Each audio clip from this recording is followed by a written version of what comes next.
Over the past year, artificial intelligence has created a lot of anxiety in education. Teachers are worried about cheating.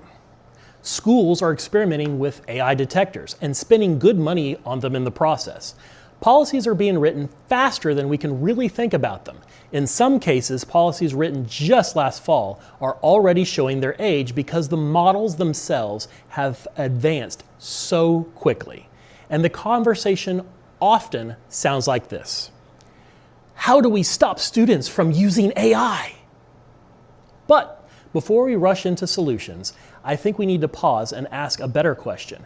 What is actually happening in our classrooms? So this week, instead of speculating, we asked our students.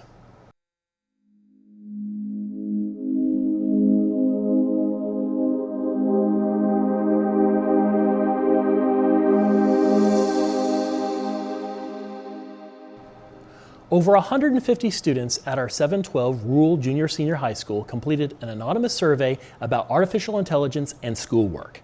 This is not a scientific study. It's simply a snapshot of student perspectives here at our school. But the responses tell us something important.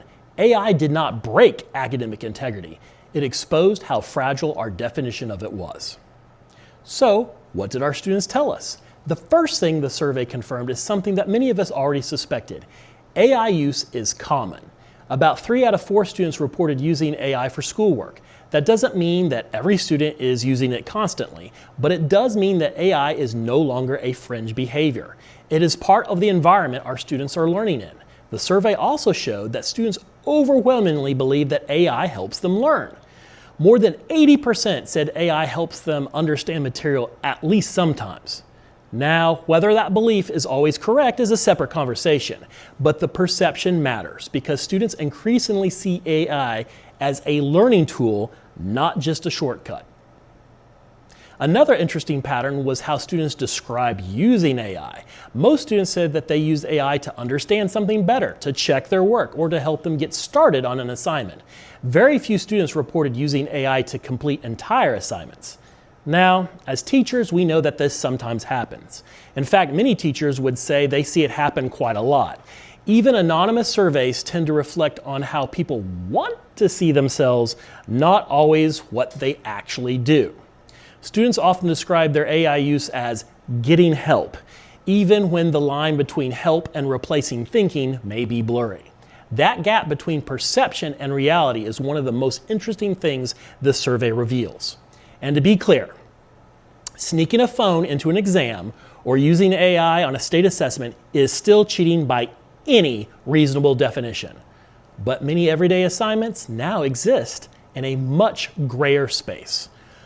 So let's talk about student voices. Some of the most interesting insights came from the open responses. One student put it this way: sometimes it explains things better than my teacher. Another student said something similar: I use it when I don't understand something and don't feel like asking my teacher about it. But some students were very honest about the pressure they feel. One student wrote, "Sometimes I just want to get the assignment done." And one comment stood out to me because it was very blunt. Everyone is using it. These responses are not accusations. They are signals. They tell us something about how students are navigating this new environment. Just to be clear, this pattern is not new. The reality is that schools have been faced with moments like this before, maybe just not quite as severe. When calculators entered the classroom, teachers worried that students would stop learning math. When spell check became common, we worried that students would forget how to write. When Wikipedia appeared, many schools banned it outright. Not necessarily because it was wrong, but because it challenged the idea of where knowledge should come from. Over time, we learned something important. We didn't solve the Wikipedia problem by just banning it. We solved it by teaching students how to evaluate sources and credibility. The tools changed. But the tension stays the same. Is the tool helping students think or helping them avoid thinking? So, let's talk about AI detectors. Why AI detectors are the wrong focus. Some schools have tried to solve this problem with AI detectors, but the reality is that AI detection tools are unreliable. They produce false positives, they produce false negatives, and they create a cat and mouse game that detracts from the real issue. Instead of asking whether a machine wrote something, we should be asking a different question. Did the student actually think? Because detection does not improve learning. Instructional design does. So, what is the real issue? If a student can paste an assignment into an AI tool and receive something that earns an A, we have to ask an uncomfortable question. Was the assignment measuring thinking, or was it measuring formatting and compliance? Not that that's a criticism of our teachers. It's a reflection of our educational system that has often rewarded polished products over visible thinking. When answers become effortless, effort has to shift somewhere else. And that shift has to happen in how we design learning. So what can we do as teachers? This doesn't require panic, and it doesn't require surveillance. It requires some thoughtful shifts in how we design learning experiences. Instead of focusing only on the final product, we can make thinking more visible. Students can explain their reasoning. They can defend their ideas in conversation. They can apply what they learn to new situations.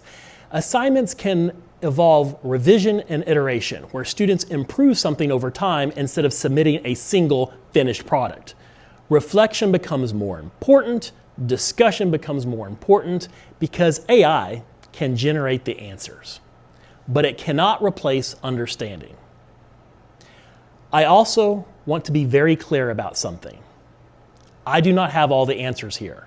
My lesson designs are not perfect. They are far from it, and I am consistently iterating them. I try things that I think will work well, and sometimes they do. Other times, my students find ways around my thinking that I did not anticipate.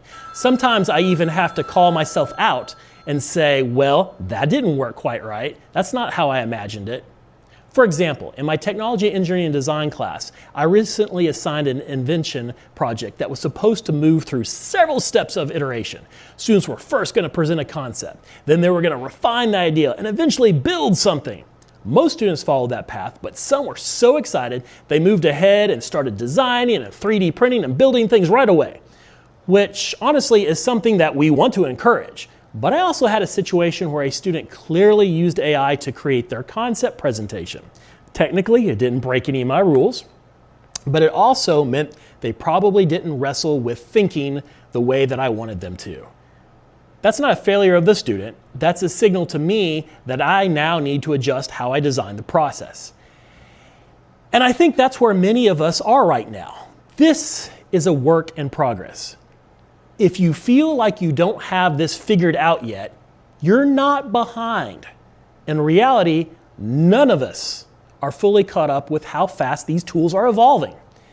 The important thing is that we are thinking about it, that we're experimenting, we're adjusting our instruction, and continuing to move forward. If you're doing that, you are already doing the right thing. We always seem to have a changing definition of integrity.